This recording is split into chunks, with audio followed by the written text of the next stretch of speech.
Bonjour, on a bien nous sommes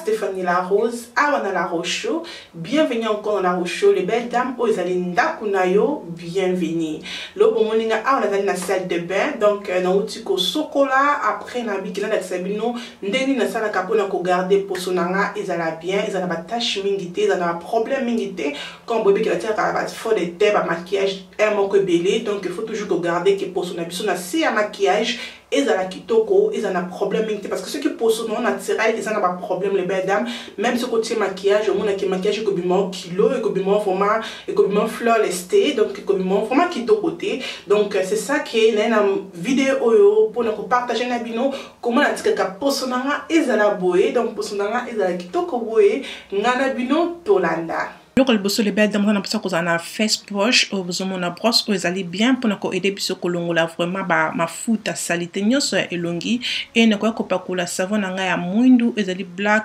de deux soap et on est na kwa ko tia na brosse on a bomoni na kubanda siko ko balola elongi nga na brosse nga ya elongi brosse ou les belles dames eza vraiment bien ce qu'on a na ngote il faut au sombango ezali bien après na kwa ko passer elongi nga on a kwa ko exfoliator crème nga wana et na kwa ko tia na brosse elongi donc le belle dame na lenga kango mi balé boye pona ko sana elongi mona pena ke fongoli yo po na yo efongo mpe o mona pena ke pona e komi clean elongoli ba salite nyoso ya elongi.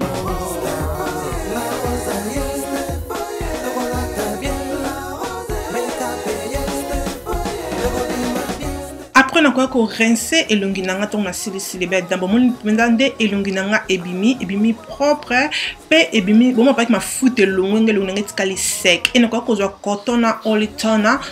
ezaka bien les belles dames nga côté les on a quoi ko benda elongi nanga bien atana pour na make sure vraiment que elongi nanga etikali propre donc besoin mona que elongi nanga na saleté te et na quoi ko beautiful skin o ezali ya crème ya number 7 na ninga crème mingi zaka kaka pour na ko moisturize elongi ko bon moni que elongi nanga e kauki crème oyo ekwa kozong silongi nanga ngebu lisse pe bien na masse yango na elongi nanga mobimba pona kwa kocha vitamine C glow moisturizer eza vraiment bien moisturizer oyo donc ceux qui bon mona penza qu'ils ont pesa un poso nanga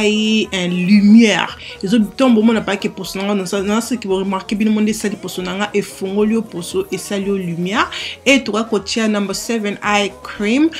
oyo ezali bien na saka kaka na se ya misu pona ko masser misu na misu ne tchaka ba crancy la bloc belé donc ezaka bien ko masser misu no sali ngwa massage wana pona garder que misu no ezala pété na se et na kwa kopakola lip balm oyo ezali na flavor ya strawberry pona garder monoko nanga ezala sembe et voilà.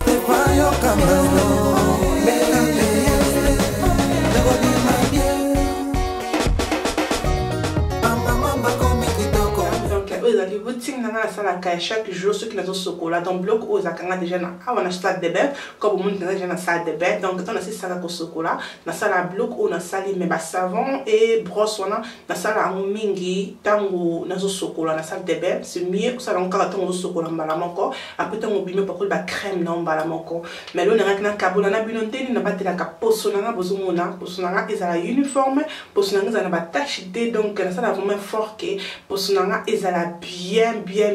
parce que tant que tu as ma beauté pesa kawana ma foi de tebe bisa kabiso pe ba poso et moi c'est ça qu'il faut au sala ka vraiment eloko oyo au sala vraiment soin de visage to ko benga soin de visage moko ya quick donc ya rapide pour na aider que poso non ils ala toujours bien poso non ils ala ba bouton ma tache belé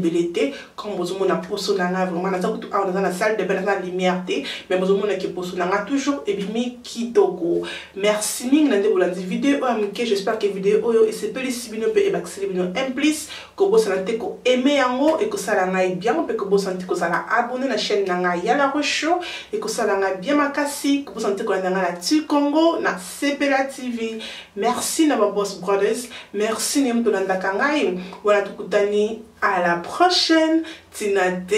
et Kominatina bye.